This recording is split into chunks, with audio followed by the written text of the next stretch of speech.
Airbnb, that's the online service that lets people rent their homes to strangers, has raised $450 million in a fundraising valuing the site at $10 billion. It's a website, people. This makes the company one of the world's most valuable startups. So what does this mean for the tech sector as a whole and other tech startups? Joining me now, our financial panel, Alan Haft, author of You Can Never Be Too Rich, amen to that, Sean Hyman, trader and editor of Money News Ultimate Wealth Report, and Kyle Harrington, founder of Harrington Capital Management. Kyle, I'll start with you. Really? That kind of valuation on Airbnb 5 years ago? Where was this company? Is this a real company? Well, I actually, Jerry, think it is a very real company. It's interesting how, I don't know about valuation, right, Jerry, but, this is definitely a testament to the valuation by such an injection of capital to the tune of $450 million. But this company in San Francisco has made significant inroads for people who want to list their property for vacation rentals, and it's taken a lot of share away from hotels. Sure, it does that. It does a great job. But Alan, really, it gets this kind of valuation? I mean, from investors, I'm shocked. Why so high, and what does it tell you about the rest of tech stock land?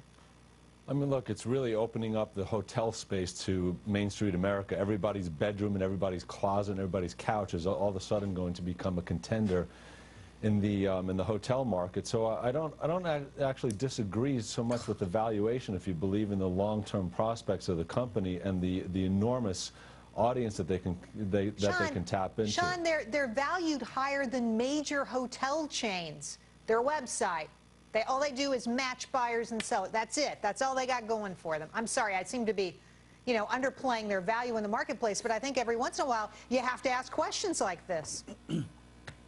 It is, and when the hype is high, the valuation can be high. And so anytime you got a new flashy, shiny thing, it's not that it may not become a very legitimate business, it may, but do you overpay for anything, even if it is a legitimate business? And that's the question really to ask right now. I mean, do you take a $200,000 house and pay $1 million for it, even though it's a great house and a viable house in a great neighborhood? And that's kind of the way, the situation this is really right now. It's really probably overpaying for something that may be a viable stream of income that'll perpetuate into the future. Well, I'm sort of shocked by this, but apparently you guys think this makes all the sense in the world. And of course, if you look at what's happened to the NASDAQ, with the exception of the last few weeks, I mean, tech stocks have been on fire until they had their kind of severe correction. Let's talk a little bit about how some of these huge mutual fund companies, BlackRock, Fidelity, T. Rowe Price, are all jumping on board, all going to Silicon Valley and investing directly in some of these tech stocks. Alan, is that a good idea? The mutual funds are only allowed to invest up to 15% of their assets into these startup companies. And I know a lot of retail customers that really do want to get involved in the startup. So if you have the risk in your belly and you're going after growth and you have about 5 years or longer before you need your money, as long as you understand that you got some risk there, it doesn't bother me so much. I think it's actually a good upside potential, a huge upside potential, and as long as the mutual funds are spreading their bets across that 15% maximum, I don't think it's such a bad bet. Well, Sean, I mean, this is what the professional investors do, right? I mean, you look at how Harvard deploys its endowment. I mean, they're investing in this very kind of thing directly. Maybe this is the wave of the future for individual investors. Well, and it's good for Harvard and different ones because they have the excess capital to play with. So I mean, if you're a player that's got 100 million, 200 million plus to invest in, you can spread that around, and if 2 out of 10 investments make it, those 2 can fly so high that they can make up for the other 8 that failed. But your average investor really has a hard time doing this, and they have the hard time handling the volatility of the S&P 500, much less the volatility that could be with these investments. So my concern is that they really don't understand the risks associated with these investments and probably would do poorly within them. Well, good point. I think you make a very good point there.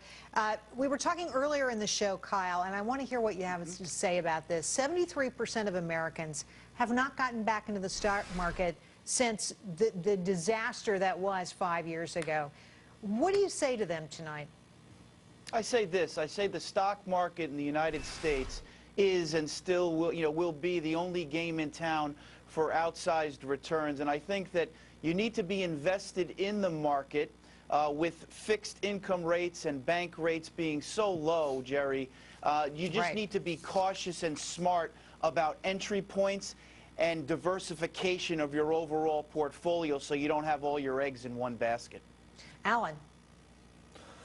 Yeah, look, not being in the market and trying to grow your money is a recipe for certain failure, because you can't grow your money anywhere else, especially over a long period of time. So for somebody that wants to have a chance of success, of growing their money, you have to be invested in the market. Now, that being said, for the risk-averse people out there, you should learn a little bit about other investments. There's structured CDs that protect you on the downside. If you hold your money till maturity, you still get some of the upside of the markets. You can do things in your portfolio such as stop losses. You can do some options, and some of these things scare people. But with a little bit of education, Jerry, a risk-averse investor can really bet wisely in the market just with a little bit of education. And Sean? Yeah, I mean, you've got to outpace inflation. Inflation is going to increase 3 to 5% a year, and so if you don't get involved with stocks, you're going to lose money by default. So you have to be involved with stocks. Now, I would say if you haven't gotten in up till this point, you might wait for some pretty good size corrections to happen before getting in. I would advise that. But other than that, you still do need to be in the stock market over time and get used to that being a part of your life. Stocks for the long haul, even with the volatility. Alan, Sean, and Kyle, thanks for being on the show tonight. Great to see you guys. Thanks for having us.